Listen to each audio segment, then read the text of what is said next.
On May 18, 2009, I was a 5th grader at Tom Cox Intermediate School, student number 226854. On May 19th, I was a TCH cancer patient, medical number 30460602.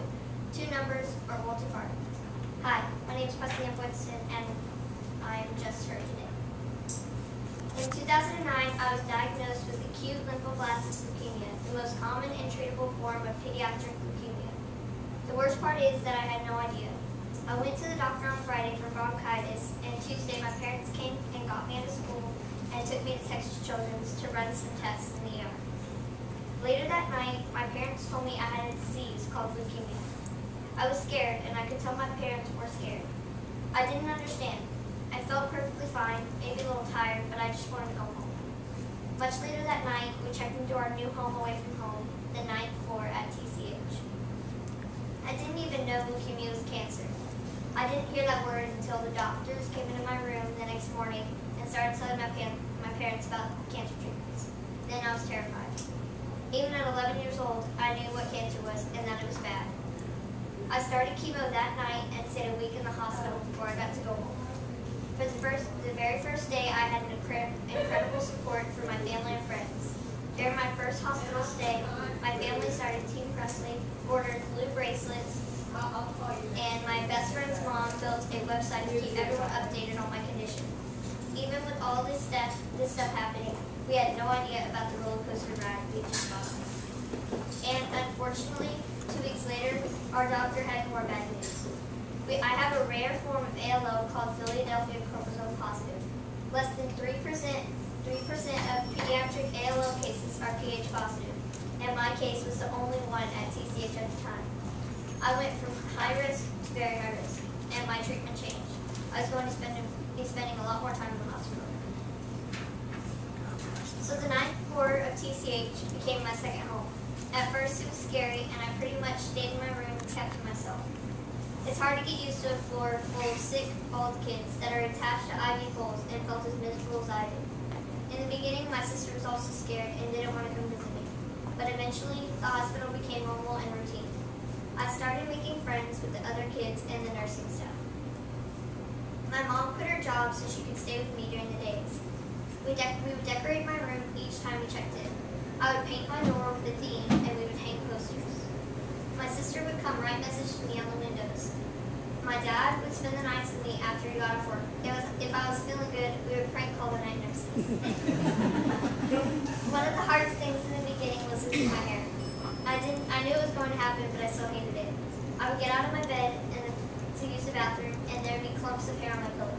My parents tried to hide it from me, but I knew. So eventually I went bald, and I started wearing these long, colorful scarves on my head. It was kind of my trademark. People would send me cool scarves so I could wear the fitting outfit. Even worse, I couldn't go to school like a normal kid. Most kids think it'd be awesome if you didn't have to go to school. Let me tell you, it's not. For the entire 6th grade and half the 7th, a tutor came to my house 3 days a week when I was in the hospital. Most of the time I didn't feel like doing squirrel work, but I've still been proud to say that I've made the honor roll and kept up with my class. The worst part of the first year was during Christmas time. I got really sick from chemo and it damaged my heart. My blood pressure dropped and I had to spend 4 days in the ICU. I know my mom and dad were very scared, but thankfully I don't remember anything. Too bad though, because apparently I made correct Vigio, and I can't remember. My dad's still mad Mr. Vigio didn't come and visit me at night. I've been very blessed to have so much love and support for the past 3 years. One of the first big things people did to support me was the Light the Night Walk in the Woodlands.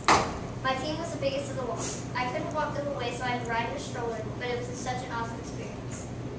It meant so much to me to see that many people walking with the blue Team Presley bracelets and shirts. My Team Presley has been there for me the entire way. I've reached so much love from my family, friends, and people I don't even know. People have sent me pictures of them wearing my bracelet in all parts of the world. They posted messages of encouragement on my website and sent me cards and letters. One night, I got discharged from the hospital and we went to eat at Saltgrass. After a week of hospital food, I really needed to sing. A soldier and his wife were sitting in a booth behind us, and they were talking about me. It didn't bother me because I got used to people looking, staring, and talking about me. My sister, on the other hand, doesn't like it so much and defends it. She'll just tell people she has cancer, okay? And then they'll really look away. Anyway, when we got up to leave, the soldier stood up and said, "Miss?" I turned around and said, "Yes, sir." He said, "I only salute people with courage and that I respect." And then he saluted me and took off his flag with his uniform and gave it to me. I didn't know what to say, so I thanked him and gave him my bracelet. After 18 months of inpatient treatment and 20 months of outpatient treatment, I stand here a normal kid, but a changed one. I start freshman year at Oak Ridge High School next Monday, and I am a trainer for the athletic teams. I've learned not to get caught up in the drama my peers seem to think is important. I've learned that God has a purpose for everything, and that I have recently accepted Him as my Lord and my Lord and Savior. And been baptized in the church. Even though I may not know,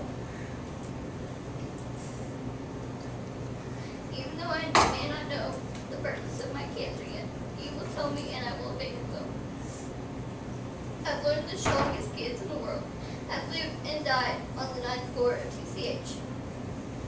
Finally, I've learned that God, family, and friends, and Team Presley are the most important things in my life. I wouldn't have made it out here with their love and support. The only way I would be able to repay them is to live life the fullest with grace, honor, and respect. Now you have the chance to be the love and support for kids fighting cancer now and unfortunately in the future.